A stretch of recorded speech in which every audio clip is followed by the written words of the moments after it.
Siapa yang akan dipilih PSSI untuk menangani timnas Indonesia? Kita bahas bersama dengan analis sepak bola M. Kusnaini. Bungkus, selamat petang. Selamat petang, Dipo. Bungkus, saat ini menurut Anda siapa sosok yang paling berpeluang untuk melatih timnas kita? Iya, kita sudah mendengar nama-nama itu beredar di media sosial ya, bahkan di media online juga sudah banyak sebut-sebut. Satu hal yang pasti, seorang pelatih tim nasional itu di samping dia sudah selesai dengan persoalan teknis, kualitas dan sertifikasi yang memenuhi syarat, dia juga harus punya profil yang tinggi ya, seorang yang punya high profile karena pemain-pemain timnas kita ini kan juga pemain-pemain yang profilnya juga cukup tinggi karena mereka bermain di tim-tim yang cukup kuat di Eropa. Ya. Sehingga pelatihnya tentu harus punya profil yang tidak kalah tinggi supaya mendapatkan respect dari pemain. Itu saya pikir hal yang menjadi salah satu faktor kunci selain soal rekam jejak dia sebagai pelatih. Kalau menurut Anda, profil yang tinggi ini melekat dalam diri siapa? Dari beberapa nama pelatih yang kemudian beredar di media. Iya, kita sudah mendengar 5 nama yang disebut-sebut ya. Ya. Di antaranya ada Hal Grimson yang menangani yang pernah menangani timnas Islandia dan sekarang menangani Irlandia.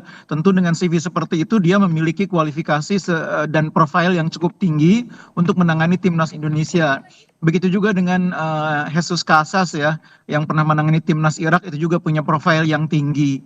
Boyan Hodak juga cukup tinggi karena meskipun dia di level timnas belum pernah menangani timnas besar, tapi dia sudah membuktikan diri bisa membawa salah satu klub di kompetisi liga domestik juara back to back ya. Jadi itu juga profilnya cukup tinggi. Nah, nama yang lain seperti Kapatse sebagai pelatih yang pernah menangani Uzbekistan juga profilnya cukup tinggi. Tapi sekali lagi kalau melihat rekam jejak ini nanti akan ditimbang ya. Ya. Profilnya cukup tinggi, rekam jejaknya bagaimana? Saya ingin tekankan lagi, Bungkus. Artinya kriteria apa yang seharusnya menjadi prioritas PSSI dalam memilih pelatih kali ini?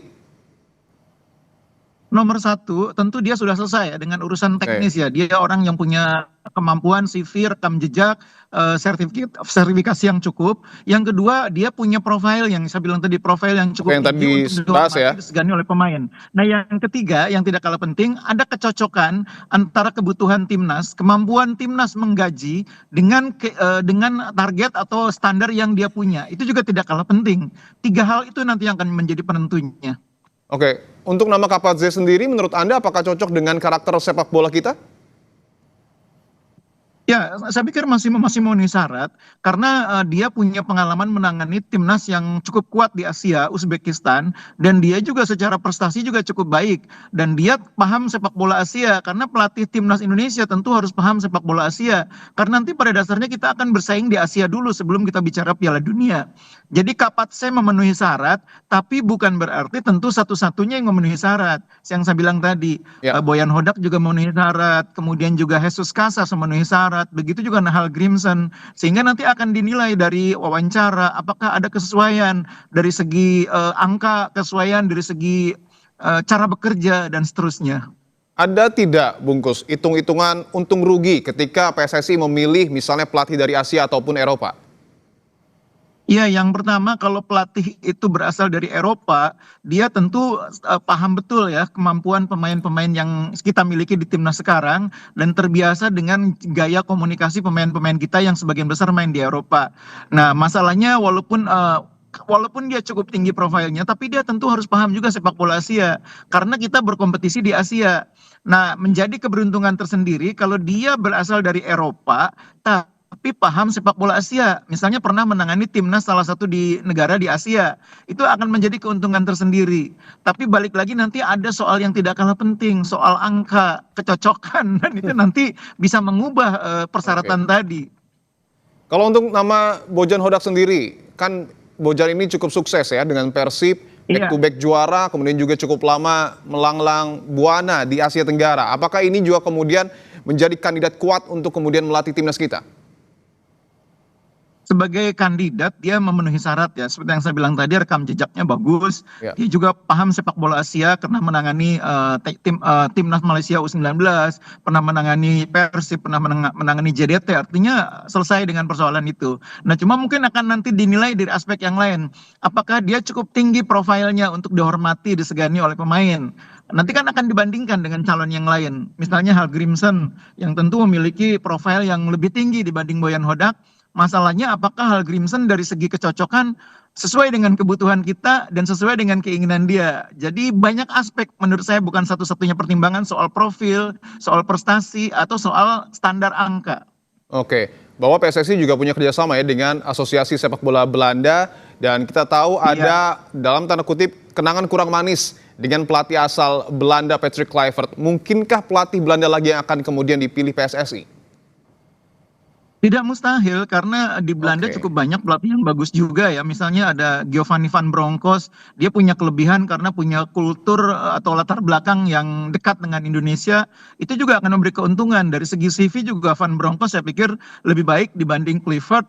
Masalahnya balik lagi soal kecocokan, soal kesesuaian antara harapan PSSI dengan harapan si pelatih. Itu dua hal yang menjadi hal yang krusial juga. Ya, saya ingin kerucutkan 3 nama, Kapadze, Casas, dan juga Hemir. Menurut Anda siapa yang paling cocok, Bungkus, melatih timnas? Iya, kalau menurut saya sih kita butuh pelatih yang profilnya tinggi ya. Ya. Dan kalau lihat dari profil itu, Hallgrimsson tampaknya salah satu yang paling memenuhi syarat. Oke. Nah, cuman nanti persoalannya tinggal apakah ada kecocokan, kan itu persoalannya. Tapi budgetnya cukup, kira-kira Bungkus? Kalau melihat apa yang kemarin terjadi dengan Kluivert, sebetulnya kan angka yang didapat Kluivert juga tidak kecil ya. Artinya sebetulnya PSSI punya kemampuan juga. Cuma sekali lagi pada saat nanti pertemuan, saat presentasi, kan masing-masing orang punya angka sendiri yang mungkin berbeda dengan angka pasaran yang kita kenal gitu ya. Dan disitulah nanti menjadi salah satu titik krusialnya. Di pasaran angkanya katakanlah 1 tahun itu sekitar 450 M. Tapi dia kemudian meminta misalnya lebih dari itu 700 M. Itu kan juga menjadi persoalan lagi. Dan dia boleh mengajukan angka yang berbeda. Oke, terakhir Bungkus, seberapa cepat PSSI harus menentukan pelatih timnas kita yang saat ini juga sudah cukup lama nampaknya tidak diisi? Iya.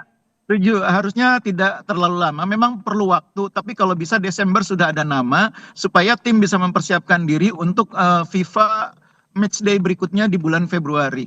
Oke, tentu kita berharap bahwa Desember nanti sudah ada pelatih baru timnas kita agar timnas kita juga bisa kembali berkompetisi ya dan juga berlatih. Terima kasih analis sepak bola Indonesia, Tidak terlalu lama juga. Bungkus. Selamat kembali beraktivitas.